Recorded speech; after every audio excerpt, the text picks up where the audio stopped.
Hello world of YouTube and welcome to another Redacted, where I take a look at albums that have a solid foundation but a spotty execution. And today, we're doing something a little different on this segment. We're not just taking apart one record, we're combining it with a second record by the same artist. Now this is something I figured I would do eventually, meshing concept albums together that are a little too long apart. But I'm actually going to be doing something completely different than that for the first one. I'm going to be doing kind of a thinking exercise, conceptualizing an album based around one person, but with two albums that are completely different in tone. Talking about George Miller, Meme King, Lo-Fi Motherfucker, and the guy that made Harlem Shake a thing. Now, George has done a bunch of musical ventures in his time on the internet, and I'm taking a look at two specific records and melding them together. One, a very trendy, moody, atmospheric, alternative R&B album, and the other, the last mixtape visage of one shit-posting character. Talking about the debut full-length of Joji, Ballads 1, and Pink Guy's Pink Season. Dating like Hillary. They say I'm crazy, but lately I've been defending me. Cause take a look around, motherfucker, everyone's digging.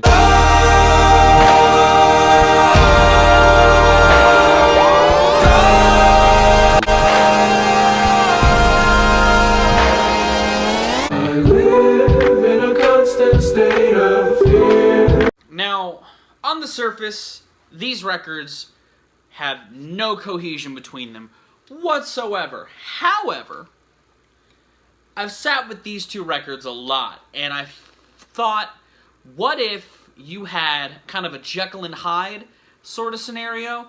Joji comes off as this shy, timid, lustful, yearning young guy, whereas Pink Guy is, again, a shit-posting, crass, foul-mouthed motherfucker.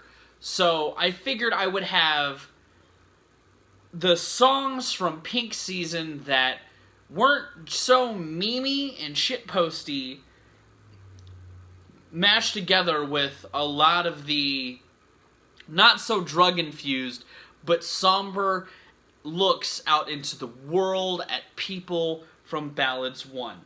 I feel like there's a pretty good balance here, and I have a pseudo-narrative that carries throughout these 16 songs that talks about the clash of personalities at hand here. So let's break down the track listing and why I picked where I picked and where I put it. Would you hate me if I ran like hell? And be me, I don't have a doubt. I can't answer at the moment, I got pussy in my... Give me reason. Fuck you, dog, I can smack at your teeth. And I'll fuck your fucking life, please, and your fucking life I really got. This is the only thing I say when I'm on my business. Get the fuck out of my kitchen. I feel like falling. I feel like you no one can. I try to hide. Didn't care you'd let me eat. Here we go again. Correct. Yup. Goofy, what the fuck are you doing? What's wrong with the world, mama? What's wrong? That pussy, let me lick that pussy, let me lick that pussy, let me. Now the concept I came up with these songs is Joji wanting to fit in, wanting to have love, and Pink Guy just saying fuck that. And it's just a clash of personalities. The first couple of songs on the record, Attention and Slow Dancing in the Dark, showcase the personality of Joji. Again, he's shy, he's timid, he wants to be with someone, but he's not in the same league. Kind of like Stanley Ipkiss, Bruce Banner, Dr. Jekyll, and Pink Life, Rice Balls, and Shut the Fuck Up are a counteract to that, saying, I'm not some YouTube vlog music maker. I'm a creative guy, you know, music is music. I'm not about serious music or not serious music. And Shut the Fuck Up is kind of Pink Guy talking to Joji, but in a broad spectrum, so that everybody can enjoy the song. And I mean typical YouTube musician, like your Rice Gums, your Logan Pauls, your Jake Pauls, not like, you know, like Crash. Crash is not someone I would lump in with the YouTube to be a YouTube musician. Same with myself. You know, I'm just a musician who likes to talk about music, as is Crash. You know, but I would consider Ballads that type of album, which I think is interesting that he's made that kind of record, Joji, and why songs like Rice Balls and Pink Life are in response to that style that Joji showcases.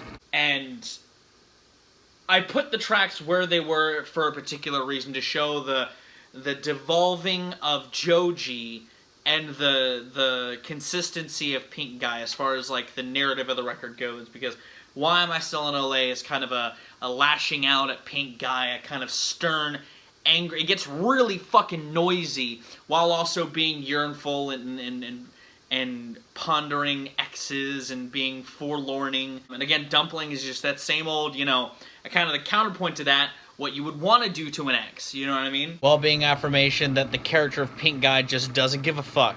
And Wanted You is kind of more the same, but a little darker lyrically, and We Fall Again being this kind of trendy with its ukulele, but very optimistic song from Pink Guy, like, yes, I'm getting to take over, or Can't Get Over You, again, kind of in the same vein, but talking about first, you know, being love at first sight, but in the context of the record, it more sounds like, or the context of what I've made, it sounds more like, again, Joji degrading down, you know, talking about having a box cutter with your name on it, because Pink Guy is seeping into things, and Help is like a big, again, another trendy sounding ukulele song, but with an equal parts devolving into madness by the end of it. Help!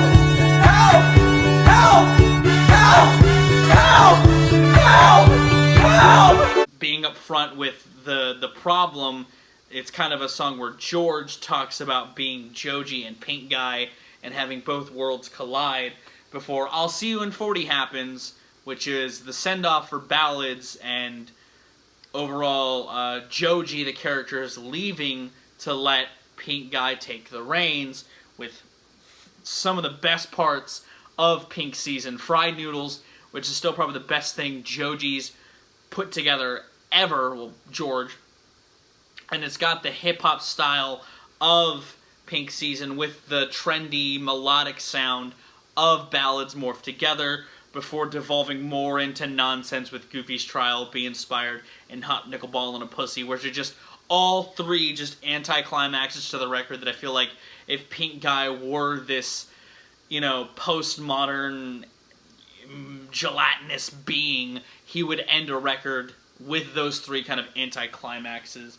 You know, I wanted to have the most absurd songs without getting really out there be the ending of the record, even though Goofy's Trial is really fucking out there. If you really wanted to make an argument, you could say the auto-tune and Be Inspired is Joji, just fully embracing wanting to die. Again, that's a fucking stretch.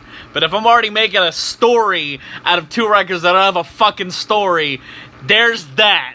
And that was kind of my concept with this record, having the degradation of Joji and letting the Mr. Hyde take over. Hopefully it makes sense. I think listening to it in this order makes a lot of sense. Hopefully you agree. Maybe you'll enjoy this if you like Joji, Pink Guy, or are interested in the George Miller persona. You might like it. But that's my pitch. That's my redaction. I'm gonna go. Next time I have an even more ambitious one in store, so stay tuned for that. But I'm gonna go. I have been Valrack. Thank you for watching. You guys are good at situations, and I'll see you another day. They say I'm gonna lead us like I'm better than the bunch. Nice hunch, guys.